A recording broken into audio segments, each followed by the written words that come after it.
कोकण आहे साहित्य रत्नांची खाण.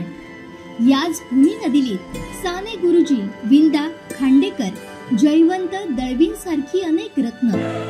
हाच वारसा चालवतायत नव्या पिढीचे, नव्या दमाचे साहित्यिक. अशाच साहित्यिकांसाठी कोकण साथनं आणलं हक्काचं व्यासपीठ.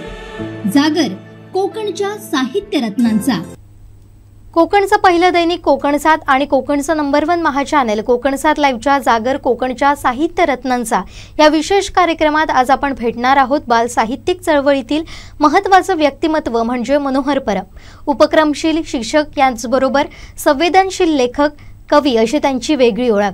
बालमनाला अचूक ओळखत त्यांनी राबवलेल्या उपक्रमाची दखल घेतली ते राज्य पाठ्यपुस्तक निर्मिती मंडळानं. बाल साहित्यासह मालवणीपण जपत गावपण आपल्या लेखनातून त्यांनी उलगडलं. एकूणच त्यांच्या या प्रवासाविषयी आजच्या विशेष भागातून जाणून घेणार आहोत. सर, आपलं मनपूर्वक स्वागत कोकण साथ लाईव्हमध्ये. तर तुम्ही शिक्षिके पेशात आहात, मुलांना घडवण्याचं काम तुम्ही करता, पण याचबरोबर तुम्ही साहित्य क्षेत्राकडे कसे काय वळालात? एकूणच बाल साहित्य हे खरं तर बालविश्वाचं आहे आणि मुलांसोबत सहवासात वागत असताना मुलांमधील एकूणच कुतूहल मला जाणवलं आणि मुलांमधील कुतूहल जाणवत असताना कथा, काही काव्य स्वरूपातून मुलांची अभिव्यक्ती एक मनापासून ते अंतर्मन पटलावर त्यांची उमटत होती आणि त्यांचे कुतूहल पण मला कुठेतरी जवळ घेत होतं आणि त्यांच्या कुतूहलपणातून एकूणच त्यांचं एकूणच दैनंदिन जगणं आणि अवतीभोवतीचं एकूणच बालपण या अनुषंगाने मला बालसाहित्य असं मनोरंजक नव्हे तर एक आनंददायी या अनुषंगाने मला जाणवलं आणि बालसाहित्य लिहावंसं मला त्यात अनुषंगाने वाटलं. कारण बालसाहित्य मोठ्या प्रमाणात लिहिलं गेलं या अनुषंगाने जर नाव घेता येईल तर विंदा करंदीकर आहेत. त्याचप्रमाणे आपले नम जोशी आहेत, त्यानंतर डॉक्टर सुरेश सावंत आहेत, शिक्षण क्षेत्रातील आहेत ते नामदेव माळी आहेत.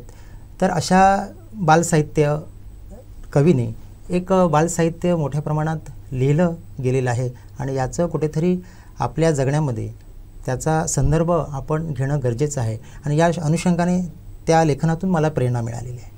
बरोबर.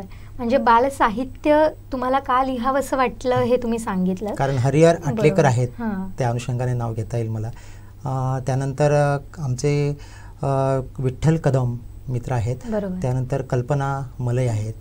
तर आपल्या ह्या सिंधुदुर्गातील बालसाहित्य कवीने सुद्धा त्या प्रकर्षाने त्याने लेखन केलेलं आहे. बरोबर. पण याची सुरुवात कशी काय झाली, म्हणजे ह्या क्षेत्राकडे तुम्ही कसं काय वळालात? पण मुळातच मी शिक्षकी पेशामध्ये असल्यामुळे एकूणच दैनंदिन अध्यापन करत असताना जो बालमेळा मुलांचा अवतीभोवती होता आणि त्यांच्या एकूणच हालचाली म्हणता येईल मला आणि त्यांचं जगणं, दिवसभरातील जगणं म्हणतो आपण, तर ते कुठेतरी एक आनंददायी देणारं, म्हणजे मला असं वाटतं की बालसाहित्य हे आनंद देणारं असावं. कारण जिथे आनंद आहे तिथे बालपण रुजतंय असं मला जाणवलं आणि बालसाहित्य एक सजगतेने त्याचा विचार केला तर आपण बालसाहित्याचा विचार केला तर आपण एक एकनाथ आवड आहेत बालसाहित्यिक, महाराष्ट्रातील एक नामवंत बालसाहित्यकार आहेत. जवळजवळ त्यांची एक 33 पुस्तकं मी प्रकाशित केलेली जी होती ती मी मागवलेली आहे त्यांच्याकडून. हे कशासाठी तर मलाही त्याचा कुठेतरी त्या एकूणच लेखनातून मला कुठेतरी प्रेरणा मिळाली आणि मुलांसाठी काय लिहावं हे नेमकं माझ्या लक्षात आलं की मुलांसाठी नेमकं काय लिहावं. कारण एकूणच मला असं वाटतं की बालसाहित्य ही एक मोठी गोष्ट आहे लेखन करणं. तर एकूणच या अनेक कवीने लिहिलेलं आहे आणि त्यातूनच मला त्या ठिकाणी मला प्रेरणा मिळालेली आहे. बरोबर. पण साहित्य क्षेत्रात तुम्ही कसे आलात ते तुम्ही सांगितलात, पण महत्त्वाचं म्हणजे घरातलं वातावरण नेमकं कसं होतं? आता मला एक सांगता येईल की माझी आई लग्नामध्ये आणि बारशामध्ये ओव्या म्हणायची आणि ह्या ओव्या ज्या आहेत त्यात अगदी त्याला गेयता होती, गोडी होती. हा गोडवा मला सतत कुठेतरी जाणवत होता आणि सातत्याने ती लग्नातल्या ओव्या, अगदी जात्यावरच्या ओव्या घरामध्ये सुद्धा म्हणत होती. त्याच्यामुळे सातत्याने ते कानावर पडायचं आणि मला ते कुठेतरी जागृत करत होतं. म्हणजे अगदी मालवणी या दिशेला त्या सुद्धा ओव्या मला त्या ठिकाणी खेचून घेत होत्या. बरोबर. आणि हा लोकव्यवहार मला त्या बाल मनाचा वेध घेणारा माझ्या आईच्या अंगाईतून मला जाणवत होता. आणि त्या अनुषंगाने मी तिथे एकूणच त्या ठिकाणी मी ओढला गेलो त्या लेखनाकडे. पण घरचं वातावरण नेमकं कसं होतं या आता साहित्य आमचं क्षेत्रासाठी पूरक खरं होतं? सांगायचं तर आमच्या घरामध्ये कृषीप्रधान संस्कृती म्हणजे अगदी शेतीशी निगडीत असलेलं त्यांचं जगणं होतं. बरोबर. दैनंदिन जगणं म्हणजे एकूणच त्या साहित्यातला गाभा. कारण जगणं आणि ती काव्य हे काही वेगळं नाही आहे. त्यामुळे जगणं मांडत असताना आमचे आईवडील शेतामध्ये दिवसभर राबून यायचे आणि ओठीवर बसून गप्पा मारायच्या एकमेकांशी. मग आम्ही त्याला मालवणीमध्ये गजाली म्हणायचो. म्हणजे गजाली हा प्रकार कसा होता की जगण्याला समृद्ध करणारा होता, म्हणजे एनर्जी देणारा होता. आणि मला असं वाटलं की काहीतरी यांच्या गजालीतून एक स्पिरिट निर्माण होण्यासारखं आहे, हे मी त्या ठिकाणी वेधण्याचा प्रयत्न केला. म्हणजे आई मला सातत्याने सांगायची, कथा सांगायची. म्हणजे पूर्वी मला आमच्या घरामध्ये आजी होती, म्हणजे माझ्या आजीचं वात्सल्य तेवढंसं मिळालेलं नाही. परंतु अवतीभोवतीच्या आजीचं मी थोडंसं निरीक्षण करत होतो. त्या आजी अशा होत्या की आपल्या नातवंडाला घास भरवत असताना, म्हणजे पोट जरी भरलं तरी आकाशातला चांदोबा दाखवताना आजीने भरवलेला घास मला असं वाटतं की तो मुलांच्या पोटामध्ये अधिक जायचा. आणि हे आजीचं वात्सल्य हे आता कुठेतरी मोठ्या प्रमाणात कमी झालेलं आहे.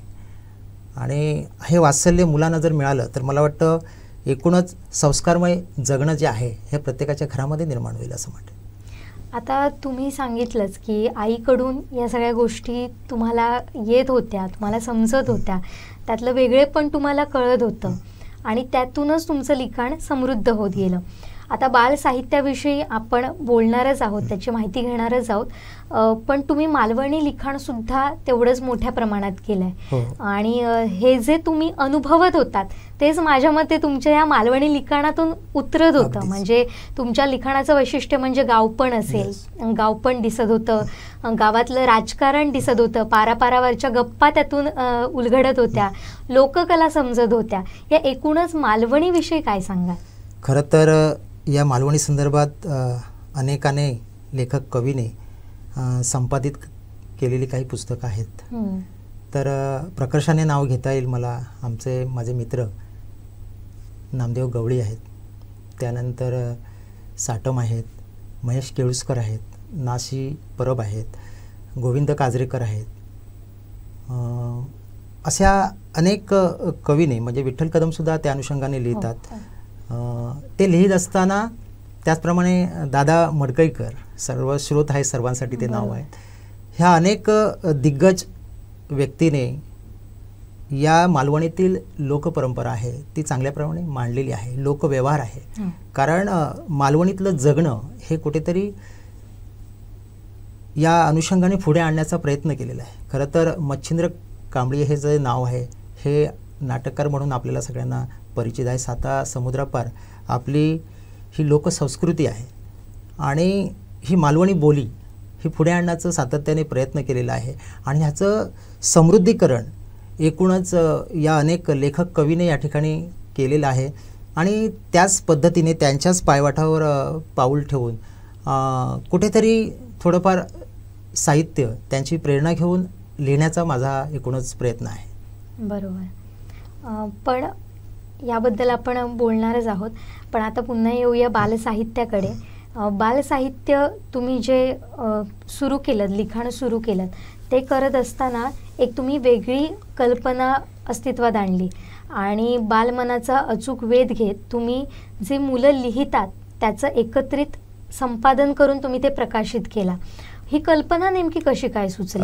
खरं तर सांगायचं तर ग्रामीण भागामध्ये वृत्तपत्र येत नाहीत आणि अशावेळी माझ्या मुलांना सारखं वाटायचं की पुस्तकातील एखादं लेखक कवींची कविता किंवा तो पाठ घटक असेल हे पाहिल्यावर त्यांनाही वाटायचं की आपलंही एखादं अशाच प्रकारचं एक काव्य अशाच कुठेतरी त्या पुस्तकामध्ये यावं. म्हणजे हा आनंद त्यांना मोठा वाटत होता आणि हा आनंद देण्यासाठी मी थोडाफार प्रयत्न त्या ठिकाणी असा केला की त्यांचे जे काव्य आहेत हे कुठेतरी पुढे यावं. खरं तर आम्ही शनिवारचा जो एक तास होता एक काव्य पंक्तीमध्ये बोलायचं शनिवारचं. मग मोडकं तोडकं का असे ना, मग यमक जुळवून म्हणा. मग हळूहळू मुलांच्या लक्षात आलं की नेमकं यमक जुळवायचं म्हणजे नेमकं काय करायचं, म्हणजे त्यामध्ये सुद्धा अर्थबोध होणं गरजेचं होतं. आणि अशी मुलांना सवय लागली आणि मुलांना नेमकं काय वाचायला द्यावं हे मी प्रकर्षाने त्यामुळे विचार केला. कारण अनेक बालसाहित्यांचा जी पुस्तकं होती त्यांची जी प्रेरणा मला मिळाली आणि मला मार्गदर्शक गोष्टी त्या बालसाहित्य लेखक कवीच्या माध्यमातून जे ज्येष्ठ आहेत त्यांच्या प्रेरणेतनं मुलांना मार्गदर्शक म्हणून मी ती भूमिका मला मांडण्याचा तो प्रयत्न केला. आणि मुलांनी काय लिहावं, कसं लिहावं, त्यासाठी वाचनासाठी कोणती पुस्तकं उपलब्ध करता येईल मुलांसाठी, ह्यासाठी मी विचार केला. आणि एकूणच मुलांचं जे बालविश्व आहे, ही मुलांची अभिव्यक्ती आहे, ही अभिव्यक्ती पुढे आणण्यासाठी हा छोटासा प्रयत्न म्हणजे पहिलाच मुलांचा एक काव्यसंग्रह जो उपकाव्यसंग्रह प्रकाशित झालेला होता.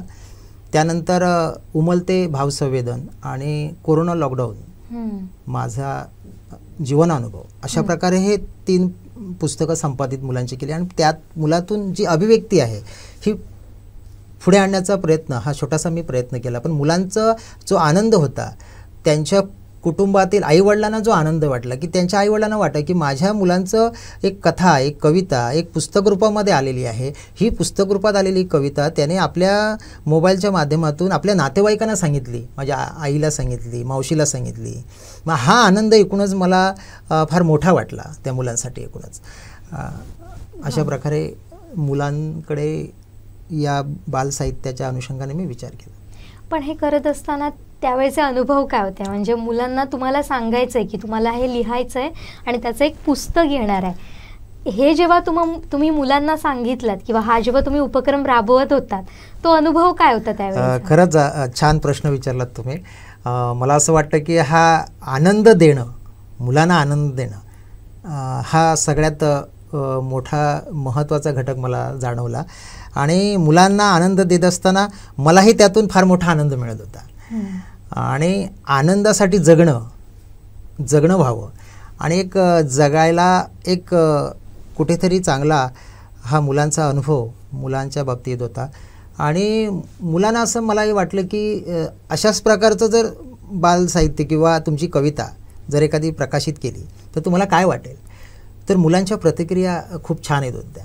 आणि खरं सांगायचं तर वर्तमानपत्रातनं काही मुलांच्या बालविश्वातल्या कवितासुद्धा ज्यावेळी प्रकाशित झाल्या तर त्यावेळी अनेकांनी झेरॉक्स काढून मुलाने आपल्या आईवडिलांना दाखवल्या. बरोबर. तो आनंद मला फार मोठा जाणवत होता. म्हणजे तो आनंद मला खुणावत होता की मुलं काहीतरी लिहू पाहत आहेत आणि मुळात काहीतरी मुलाने लिहावं ही सर्वात मोठी गोष्ट आहे. म्हणजे मुलांना वाटायला लागलं की मी काहीतरी लिहितोय, मग ते काही असू दे, पण मुळात काहीतरी लिहावं अशी ज्यावेळी मुलांमध्ये ती गोष्ट निर्माण झाली त्यावेळी मला असं वाटलं की मी योग्य रस्त्याला आहे असं मला वाटलं. आणि मार्गदर्शक लेखक कवी जे ज्येष्ठ होते त्यांच्या मार्गदर्शनातून त्यांच्या प्रेरणेतून मी मुलांना योग्य वाट त्या ठिकाणी देण्याचा छोटासा एक प्रयत्न केला. पण हे करत असताना काय मेहनत घ्यावी लागली, कारण मुलांचं आता लिखाण हे अगदी त्यांच्या वयानुसार असणार, मग तो काय वयोगट होता मुलांचा, खूप त्यांना काय समजून हा एक छान प्रश्न आहे की वाचन संस्कृती मुलांमध्ये रुजणं सगळ्यात मोठी गोष्ट आहे. कारण आज आपण पाहतोय की मोबाईलच्या दुनियेमध्ये अगदी मुलांचं बालपण जे बालविश्व आहे ते हरवून गेलेलं आहे. अगदी नातेसंबंधसुद्धा घरामधील दुरावलेले आहेत.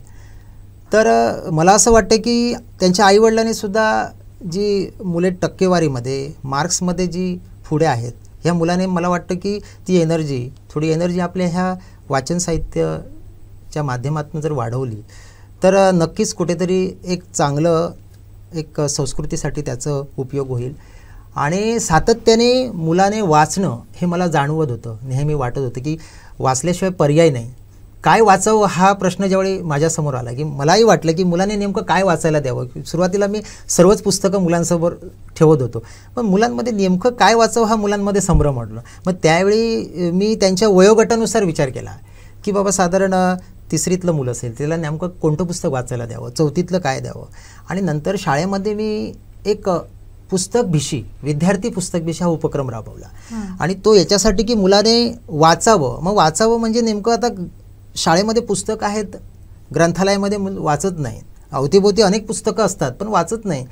पण काहीतरी एक विशेष अंगाने तो उपक्रम जर राबवला तर ते मुलं चांगल्या पद्धतीने वाचतील. म्हणून विद्यार्थी पुस्तक विषय म्हणजे लॉटरी अशा पद्धतीने उपक्रम होता की ती एका बाऊलमध्ये ती मुलांच्या चिठ्ठ्या ठेवायच्या आणि त्या काही 2-4 चिठ्ठ्या प्रत्येक महिन्याला काढायचं आणि त्यातील ज्याचं नाव लागेल त्याला एक पुस्तकांचं किट दिलं जातं. म्हणजे त्याच्यामुळे वयोगटानुसार ती पुस्तकांचं किट बनवलेला होता. म्हणजे आपल्या समाजामध्ये शिक्षणप्रेमी अनेक आहेत, त्यांचा पाठिंबा घेतला आणि ग्रामस्थांचा पाठिंबा मिळाला मला आणि माझ्या सहकारी शिक्षकांचाही मिळाला आणि हा उपक्रम मी देवसू शाळेमध्ये विशेषतः राबवला. तिथे एक मला चांगलं सहकार्य मिळालं आणि हा उपक्रम इतर तालुक्यामध्ये शाळेमध्ये व्हावा या अनुषंगाने सुद्धा काही संस्थांनी प्रयत्न केले आणि त्याचं फलदायी म्हणजे नेमकं काय मिळालं मला की एक वक्ता म्हणून तो विद्यार्थी ज्यावेळी तिला लॉटरी लागेल त्यावेळी पुढच्या पुस्तक विषयीला तो एक वक्ता म्हणून तो विद्यार्थी आपल्या सर्व विद्यार्थ्यांसमोर राहणार आहे. मग त्यासाठी संबंधित शिक्षकाने त्याला एकूणच त्या पुस्तकातलं नेमकं काय वाचायचं आहे, आशय कसा मांडायचा याचं थोडंसं गाईडलाईन जर झालं आणि होतं आणि एक वक्ता म्हणून ज्यावेळी तो मुलगा सर्वांसमोर उभा राहतो तर मला वाटतं की त्याचं बालविश्व खूप सुंदर होणार आहे आणि त्याला खूप काहीतरी वाटतं की मी आज वक्ता आहे आणि त्याला सातत्याने वाटायचं की मार्गदर्शक म्हणून मी भूमिका या लहान वयामध्ये राबवत होतो. याचा आनंद त्यांच्या आईवडिलांना फार मोठा जाणवत होता आणि त्याच्या आईवडिलांच्या चेहऱ्यावर मला एक हास्य जे जाणवत होतं. मला वाटतं खूप मोठी मेहनत त्या मुलाने सुद्धा त्या ठिकाणी केलेली आहे. बरोबर. म्हणजे एकूण प्रतिसाद कसा होता मुलांचा आणि त्यांच्या प्रतिक्रिया काय होत्या? पण मुलांच्या प्रतिक्रियाच्या बाबतीत जर विचार केला त्याहीपेक्षा पालक वर्गातनं प्रतिक्रिया मला चांगल्या मिळाल्या. कारण पालकांची सातत्याने तक्रार असायची की आजचा विद्यार्थी मोबाईलमध्ये आहे, घरी अभ्यास करत नाही. हे एक मोठी अडचण होती पालकांची. बरोबर. तर आज जी लॉटरी लागायची पुस्तक विषयी तर ती सातत्याने आईवडिलांना दाखवायचा, तो घरी शेजाऱ्यांना दाखवायचा. म्हणजे अगदी मगाशी मी बोललो होतो की आपल्या मावशीला सांगायचा फोन लावून सुद्धा की मला पुस्तक लॉटरी लागली, पुस्तकांची लॉटरी. बरोबर. आणि कुठेतरी एका घरामध्ये वाचन संस्कृती नसताना सुद्धा शेतकरी कुटुंबातील एखादा वडील असेल तर त्या वडिलांना हातामध्ये ज्यावेळी तो विद्यार्थी जो मुलगा सांगायचा की बाबा मला पुस्तकांची लॉटरी लागली हे बघा, मग बापसुद्धा कुतूहलाने बघायचा. मला असं वाटतं कधी त्या बाबाने हातात पुस्तक घेतलं नव्हतं पण कळत नकळत त्या बाबाच्या हातात ज्यावेळी पुस्तक आलं तरी मला वाटेल फार मोठी गोष्ट आहे. आणि पुस्तकाने आजपर्यंत अनेकांची मस्तकं सुधारलेली आहेत असं मला वाटतं आहे. आणि प्रत्येकाच्या घरामध्ये तर वाचन संस्कृतीच्या माध्यमातून अशी पुस्तकं जर जात असतील तर मला वाटतं हा मोठा बदल आहे आणि हा बदल होण्याची आज फार गरज आहे. कारण वाचन संस्कृती चळवळ निर्माण होणं गरजेचं आहे. अनेक संस्था, सामाजिक संस्थासुद्धा वाचन चळवळी मोठ्या प्रमाणात राबवत आहेत. आपले ज्येष्ठ कवी लेखक आहेत त्यांचंही योगदान या वाचन संस्कृतीसाठी मोठ्या प्रमाणात आहे. मी एक छोटासा प्रयत्न म्हणून एक सामाजिक अनुषंगाने विद्यार्थ्यांसाठी हा छोटासा प्रयत्न या अनेक ज्येष्ठ कवी लेखकांच्या प्रेरणेतनं करण्याचा मी प्रयत्न करतोय. अतिशय स्तुत्य असा तुमचा उपक्रम होता पुस्तक भिषेचा आणि त्याची पोचपावती आता तुम्हाला मिळतेच आहे. आणि तुमच्यातला उपक्रमशील शिक्षक म्हणजे नेमका कसा असावा त्याचंच एक सुंदर उदाहरण होतं सर. पण हे करत असताना तुम्हाला शिक्षण विभाग असेल, त्यानंतर राज्य पुस्तक निर्मिती मंडळ जे आहे पाठ्यपुस्तक, त्यांनी सुद्धा या उपक्रमाची दखल घेतलेली आहे. त्यांच्याकडून नेमका कसा प्रतिसाद मिळाला? शिवाय बाल साहित्य संमेलनानं सुद्धा याची दखल घेतली. हाही चांगलाच प्रश्न आहे. कारण दखल घेणं म्हणजे एखाद्याच्या पाठीवर थाप ज्यावेळी दिली जाते त्यावेळी हे प्रोत्साहनपर गोष्ट असते. तर अनेक संस्थांमध्ये आमच्या सामाजिक संस्था आहेत साहित्यिक, त्यांनीसुद्धा वेळोवेळी दखल घेऊन आम्हाला प्रोत्साहन दिलेलं आहे. खरं तर त्यांचंही मोठं योगदान आहे या माझ्या एकूणच या प्रवाहामध्ये. त्याचप्रमाणे शिक्षण विभागामध्ये सुद्धा मोठ्या प्रमाणात मला फार मोठं सन्मानित करण्यात आलेलं आहे. त्याचप्रमाणे जर शिक्षण विभागामध्ये आपले डॉक्टर नामदेव माळीसाहेब, त्याचप्रमाणे नम जोशी शिक्षण तज्ज्ञ म्हणून आहेत आणि शिक्षण विभागातील उपसंचालक आहेत, त्याचप्रमाणे संचालक आहेत.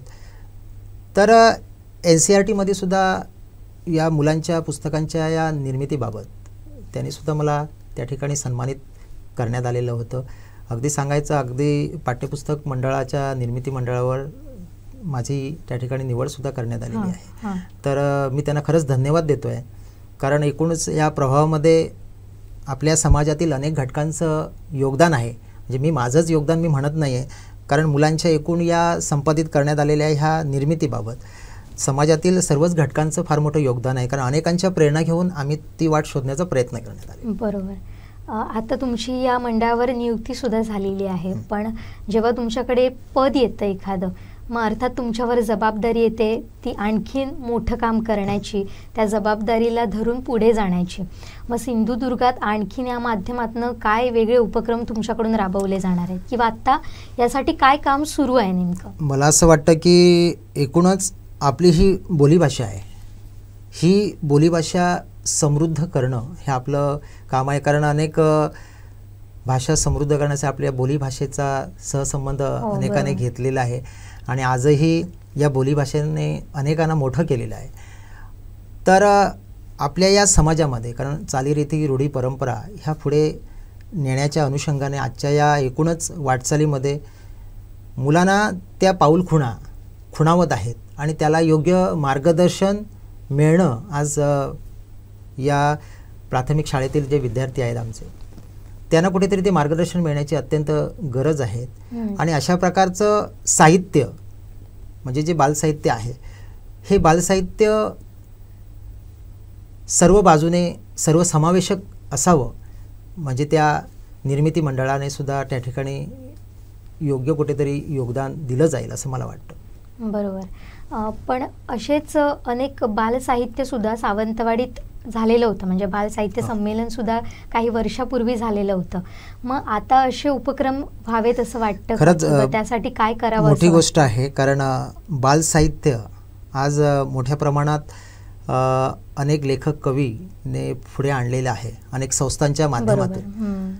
तर आजची जर आपण आज परिस्थिती पाहतोय, अगदी मोबाईलच्या या दुनियेमध्ये विद्यार्थी अडकलेला आहे आणि त्याला बाहेर काढण्यासाठी सातत्याने अनेक संस्थांच्या माध्यमातून ही वाचन संस्कृती वाढावी, हे बालसाहित्याच्या माध्यमातून मुलांना व्यासपीठ मिळावं. बरोबर. हे व्यासपीठ मिळवण्यासाठी मोठे उपक्रम राबवले जातात.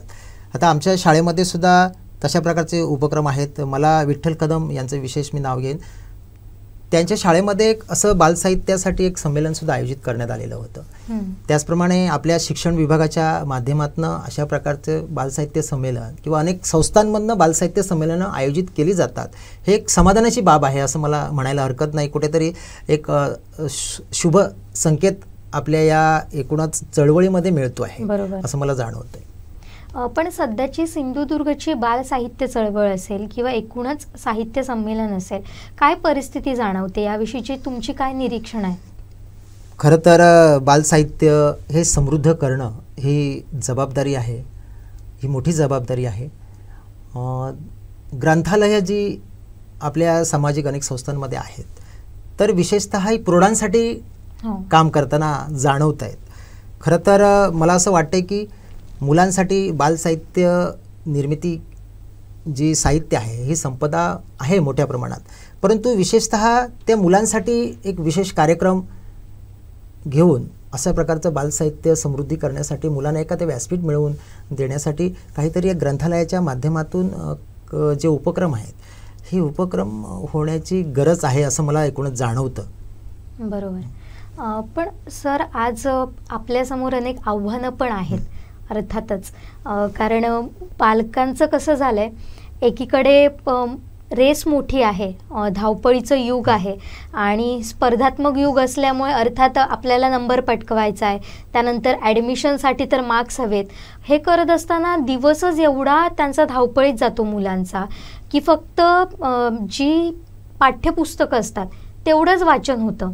हे सगळं म्हणजे आपला अभ्यासक्रम झाल्यानंतर, म्हणजे दिवसभर शाळा झाल्यानंतर पुन्हा कोचिंग क्लासेस असतात, ते झाल्यानंतर घरी यामध्ये अतिरिक्त वाचन होतच नाही. आज तुम्ही मगासपासून वेळोवेळी उल्लेख केलात की आपल्याकडे विपुल वाचन आहे, म्हणजे साहित्य निर्माण झालेलं आहे वाचकांसाठी, पण मुलांना तिथपर्यंत आणायचं कसं? या वेळेत त्यांना वाचन करायला वेळ आहेच कुठे? तुम्ही स्वतः शिक्षक आहात, तुम्हाला सुद्धा असे बरेच अनुभव येत असतील, तर त्याबद्दल काय सांगाल? खरंच हा महत्त्वाचा एक सामाजिक अनुषंगाने चांगला प्रश्न तुम्ही विचारला आहे.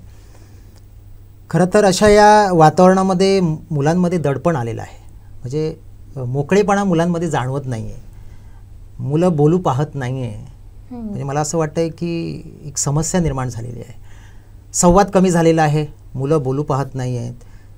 त्यांच्यामधील एक विकृती कुठेतरी जाणवते आणि ह्याला एकूणच काही घटक कारणीभूत आहेत. महत्त्वाचं म्हणजे एक सांगायचं तर आजचा हा पालक अगदी धावपळीच्या या गोष्टीमध्ये आपला जो एकूणच जो आपला मुलगा आहे किंवा मुलगी असेल तर इतर विद्यार्थ्यांच्या किंवा पाल्यांच्या बाबतीत कुठेतरी स्पर्धा पाहतोय. बरोबर.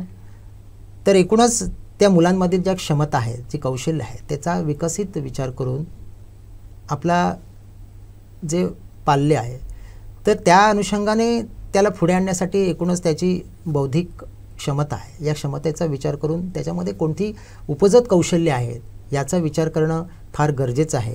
आणि त्या अनुषंगाने जर आपण त्याला योग्य मार्गदर्शन जर केलं, ज्याला पाठबळ दिलं, तर मला असं वाटतं की अनेक वेगवेगळ्या क्षेत्रामध्ये आजचे विद्यार्थी उद्या ऑलिम्पिक या भारताच्या एक नेतृत्वसुद्धा करण्यासाठी त्याला फार मोठं योगदान ठरतील असं मला वाटतंय. कारण मगाशी मी उल्लेख केला आहे की जे टक्केवारी घेण्याच्या अनुषंगाने जे विद्यार्थी धावत आहेत तर त्यानेसुद्धा एक वाचन संस्कृतीकडे जर थोडासा वेळ दिला तर मला असं वाटतं की कुठेतरी वाचन संस्कृतीच्या अनुषंगाने ही संस्कृती वाढण्यासाठी फार मोठं योगदान त्या ठिकाणी मिळू शकेल. बरोबर. आणि त्यासाठी आता प्रयत्न एक सामाजिक चळवळ म्हणून करणं फार गरजेचं आहे आणि त्याकडे प्रत्येकानं वैयक्तिक लक्ष देणं ही फार गरजेचं आहे. सर, तुम्ही जशी मगाशी उल्लेख केला तुमच्या पुस्तकांचा की ऊब असेल, कोरोनातील दिवस असेल, ही मुलांनी स्वतः लिहिलेली पुस्तकं तुम्ही प्रकाशित केलात, त्याच्यासाठी तुम्ही प्रोत्साहन दिलात. तर तुमची सुद्धा काही पुस्तक आहेत स्वनिर्मित, त्याबद्दल एक प्रौढांसाठी म्हणून एक प्रीतगंध काव्यसंग्रह आहे. त्यानंतर ज्यावेळी मला असं वाटलं की मुलांच्या सहवासात असताना, शिक्षक म्हणून मी काम करत असताना मुलांसाठी काहीतरी लिहावं, म्हणजे जाणीवपूर्वक मी लिहिलेलं गेलेलं नाही, मला लिहायला भाग पाडलं मुलाने. कारण मला असं वाटतं की माझ्या लेखनासाठी खरा शिल्पकार जर कोण असेल तर माझा विद्यार्थी. त्याने मला लिहायला भाग पाडलं, काहीतरी लिहावं मुलांसाठी. सातत्याने मला ते खुणवत होतं, त्या गोष्टी जाणवत होत्या, त्यांच्या एकूणच हालचाली, त्यांची बोलीभाषा ह्या मला साथ देत होत्या लेखनासाठी. आणि खरं साहित्य सुरुवात माझ्या लेखनाची जर कोणी केली असेल तर माझ्या विद्यार्थ्याने केलं. त्यासाठी मी एक ट्रिंग ट्रिंग हे बालसाहित्य पुस्तक मुलांच्या अनुषंगाने लिहिलं. त्यानंतर मधली सुटी.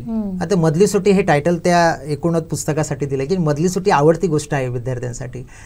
आणि ह्या गोष्टी मी बांधत असताना मला बालसाहित्यातील काम करणारे जे लेखक आहेत, कवी आहेत, म्हणजे बालसाहित्यातील मगाशी मी नाव घेतलं की विठ्ठल कदम आहेत, कल्पना मलय आहेत, नासी परब आहेत, त्याच्यानंतर विंदा करंदीकर आहेत, त्याच्यानंतर मंगेश पाडगावकर आहेत. तर अशाच बालसाहित्य लेखनाच्या माध्यमातून जी प्रेरणा आहे ती प्रेरणा सातत्याने मला मिळत गेली. आणि मला असं जाणवलं की मुलं काहीतरी लिहू पाहत आहेत. त्यामुळे माझ्या लेखनातील मला आनंद जो मिळाला नाही तो मला असं वाटतं की त्याने केलेल्या लेखनातनं मला सर्वाधिक जास्त आनंद मिळाला. आणि मुलं लिहू पाहत आहेत, हा सगळ्यात काहीतरी लिहू पाहत आहेत, हा सगळ्यात मला मोठा आनंद त्या मुलांच्या लेखनाच्या माध्यमातून मिळालेला आहे. बरोबर. आणि त्याचीच प्रचिती आज येते. हे तुमचं म्हणजे जे तुमचे कविता संग्रह असतील, पुस्तकं असतील, त्याच वाचकांच्या पसंतीस उतरत आहेत. सर, शेवटचा प्रश्न तो म्हणजे हे सगळं करत असताना बाल साहित्य चळवळीतील तुम्ही एक महत्त्वाचे कार्यकर्ते आहात. आज अनेक नवे जे लेखक असतील, कवी असतील, ते सुद्धा याकडे वळत असतील, तर त्यांना तुम्ही काय संदेश द्या? खरंच अगदी ज्येष्ठ आणि श्रेष्ठ जे सातत्याने आम्हाला मार्गदर्शक आणि प्रेरणा ठरणारे कवी लेखक आहेत, त्यांचा एक आदर्श मानून आम्ही ती पायवाट शोधण्याचा प्रयत्न केला. तर पुढील जे बालसाहित्य म्हणा किंवा इतर लेखक किंवा कवी पुढे येण्यासाठी सातत्याने प्रयत्न करत आहेत, तर आजच्या समाजातील चालीरीती, रूढी, परंपरा याची जपणूक, एकूणच लोकव्यवहार जो आहे तो पुढे येण्याची गरज आहे. कारण मालवणी बोलीभाषेमध्ये आपण मालवणी जगत असताना हा लोकव्यवहार आहे. मग लोकपरंपरा असतील, लोकनाट्य असतील, लोकसंगीत असेल, तर ही टिकवणं ही मला वाटतं प्रत्येकाची गरज आहे, हा आधारस्तंभ आहे. आणि लेखन करत असताना जगण्यासाठी लेखन हे सगळ्यात महत्त्वाची गोष्ट आहे. आपण जगतोय, म्हणजे त्याचा सातत्याने कुठेतरी जगण्याशी सहसंबंध असण्याची गरज आहे. आणि हे लेखन करत असताना आपल्या जगण्याशी सहसंबंध आणि ज्येष्ठ आणि श्रेष्ठ लेखक कवी आहेत, जसे मगाशी मी नावं घेतलीत, आपल्या मालवणी कवी असतील, बरोबर, त्याच्यानंतर मालवणी म्हणजे तुम्हाला मी मगाशी सातत्याने मी उल्लेख केला आहे की नासी परब आहेत, गोविंद काजरेकर आहेत, त्याच्यानंतर साटम आहेत, दादा मडकईकर आहेत. हे सातत्याने लेखन करत असताना त्यांचा एक आदर्श, त्यांची एक पायवाट शोधण्यासाठी आम्ही सातत्याने प्रयत्न केलेले आहेत. आणि बालसाहित्यामध्ये मी पुन्हा उल्लेख करतो आहे की आपल्या सावंतवाडी तालुक्यातील म्हणजे विठ्ठल कदम आहेत, कल्पना मलय, हरिहर आटलेकर आहेत, ह्या एकूणच बालसाहित्य रुजवण्यासाठी त्यांनी सातत्याने प्रयत्न केलेले आहेत. आणि अशाच एकूणच सर्वांच्या मार्गदर्शनाच्या माध्यमातून आम्ही जी पायवाट शोधण्याचा प्रयत्न केला आणि पुढील लेखक कवी जे येत असतील त्यानेसुद्धा पाठीमागे काय लिहिलेलं आहे ते शोधण्याची गरज आहे आणि आपण काय लिहावं एकूणच हा अंदाज बांधण्याची गरज आहे असं मला वाटतं. बरोबर सर, आता या मुलाखतीची शेवट जो आहे तो आपण तुमच्या एखाद्या कवितेनं करूया. तुम्हाला जी कविता आवडते ती तुम्ही आमच्या प्रेक्षकांसाठी खरंच छान, म्हणजे मधली सुट्टीच घेतो कारण आनंदाचा सोहळा मुलांसाठी असतो. एक मधली सुट्टी, एक काही ओळी पंक्ती मी या ठिकाणी म्हणून दाखवतो. मुलांना साथ देणारे आहेत. मला असं वाटतं की आमच्या शाळेमध्ये मधली सुट्टी गाणं म्हटल्यानंतर सातत्याने मुलं आनंदाने उचल. मधली सुट्टी, मधली सुट्टी, मधली सुट्टी, तुमची आमची जमली आता चांगली गट्टी. मधली सुट्टी, मधली सुट्टी, मधली सुट्टी, तुमची आमची जमली आता चांगली गट्टी. मराठी ही माय बोली लावी लाडी गोडी, मराठी ही माय बोली लावी लाडी गोडी. दुधावरच्या साय एवढी भाषा गोडी गोडी. मधली सुट्टी, मधली सुट्टी, मधली सुट्टी, तुमची आमची जमली आता चांगली गट्टी.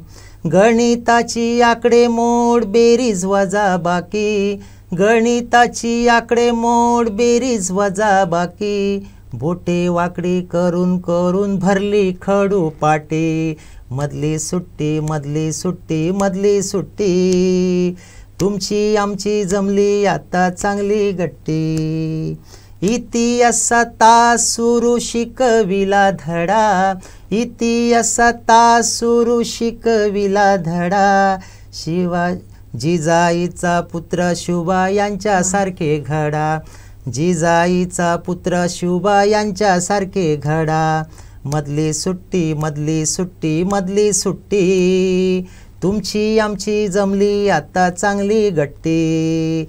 तुमची आमची जमली आता चांगली गट्टी. अशा प्रकारे आनंद देणारी अवतीभोवती मुलांचं जगणं जपणारी गाणे या ठिकाणी मी लिहिण्याचा प्रयत्न केले. खूप सुंदर, फार बोलून छान वाटलं सर तुमच्याशी. तुम्ही बराच वेळ दिलात आम्हाला, आमच्याशी संवाद साधलात त्याबद्दल तुमचे मनपूर्वक आभार. आणि मला असं वाटतं एवढ्या सुंदर पद्धतीनं जर शिक्षकांनी शिकवलं तर लवकरच मुलांची सुद्धा पुस्तकांशी चांगलीच गट्टी जमणार आहे.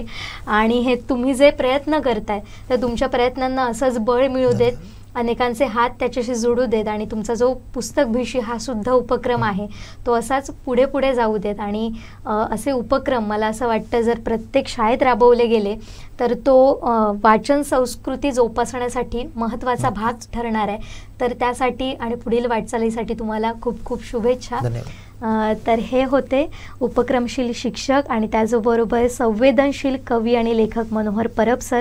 आज त्यांनी आपल्याशी मनमोकळेपणानं संवाद साधला आणि महत्त्वाचा संदेशसुद्धा आपल्या वाचकांना दिलेला आहे, दर्शकांना दिलेला आहे. तर अशाच वेगवेगळ्या क्षेत्रातल्या मान्यवरांशी आज आपण कोकणचं साहित्याचा जागर यामधून संवाद साधणार आहोत. पुढच्या भागात भेटणार आहोत. आता इथंच थांबतोय. पाहत राहा कोकणचं नंबर 1 महा चॅनल कोकणसाद लाईव्ह. धन्यवाद.